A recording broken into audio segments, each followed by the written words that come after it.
সীমান্তের অপর প্রান্ত থেকে আপা সীমান্তের অপর প্রান্ত থেকে আপা এখনো সংবাদ পাঠান, চট করে ঢুকে পড়ার পায়ে তারা ধান্দা করতেছেন।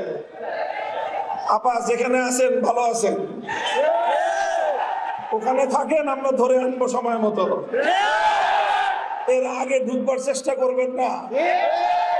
এদেশের মানুষের কবলে পড়লে কত ধানে কত চাল হয় হিসাবটা বুঝে পাবেন। শেখ হাসিনা 50 বছর পর্যন্ত যে রাজনীতি করেছে, আমি বলি তার রাজনীতির অনেক বৈশিষ্ট্য, প্রধান দুটি বৈশিষ্ট্য ছিল। তার 1 নম্বর বৈশিষ্ট্য, শেখ হাসিনার রাজনীতি ছিল প্রতিশোধের রাজনীতি। 75 সালে তার বাবাকে কেন খুন করেছিল মানুষ, কেন অভ্যুত্থান হয়েছিল 15ই আগস্ট, সে কথা তিনি ভুলে গেছেন। 30,000 মায়ের বুক খালি করেছিল বাকশালীরা। বাংলাদেশের মুক্তিযুদ্ধে এত মানুষ মরে নাই, সেই পরিমাণ মানুষ 71 থেকে 75-এর 15ই আগস্ট পর্যন্ত এদেশে হত্যা করা হয়েছে। সেই মানুষের জন্য কোনো মায়া নাই, কোনো চোখের অশ্রু নাই, সব চোখের অশ্রু শুধু 15ই আগস্টের জন্য।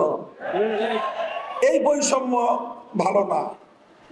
যে সকল মানুষ নিরীহ নিরপরাধ নারী শিশু 15ই আগস্টে নিহত হয়েছেন, তাদের জন্য আমরা সমবেদনা প্রকাশ করি। কিন্তু শুধু নিহত তারাই হন নাই, তাদের রক্তের যেমন দাম আছে, ওই 30,000 মায়ের চোখের অশ্রুর কোনো মূল্য নাই।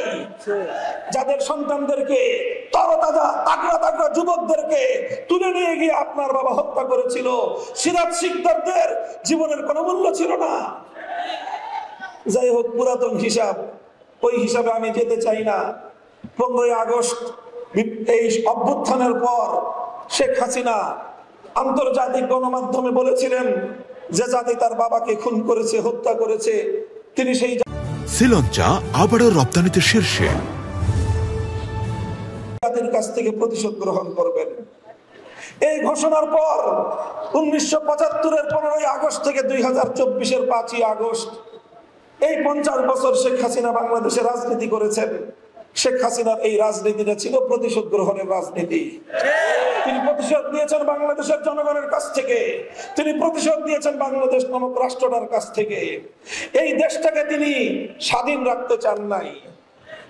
দেখেন না, কথায় কথায় বলতো বিদ্যুৎ দিয়েছি, বেশি কথা বললে বিদ্যুতের সব সুইচ বন্ধ করে ঘরে বসে থাকবো। বলতেন এই মোবাইল ফোন দিয়েছে কে? উনি মোবাইল ফোন দিয়েছিলেন, উনি বাংলাদেশে ইন্টারনেট দিয়েছিলেন। সারা পৃথিবীর মানুষ যখন মোবাইল ব্যবহার করে অগ্রসর হয়ে গেছে, বাংলাদেশে নাকি জনগণকে উনি মোবাইল দেন। এই ছিল ওনার ভাবখানা। পদ্মা সেতুটা মনে হয় যে ওনার বাপদাদার টাকা দিয়ে উনি বানিয়ে দিয়েছিলেন। এই অবস্থা করতেন। এই অবস্থা করে তিনি তিনি এই বাংলাদেশটা সম্পর্কে তার ধারণা এটাই ছিল, বেশি বাড়াবাড়ি করবা, বাংলাদেশটাকে ভারতের অঙ্গরাজ্য বানায় দিব। এটা ছিল তার রাজনীতি। এজন্য ভারতে গিয়ে তিনি মাথার মধ্যে তিলক পরেন। সেখানে তাকে মুখ্যমন্ত্রী ঘোষণা দেওয়া হয়, তিনি মুস্কি মুস্কি হাসেন।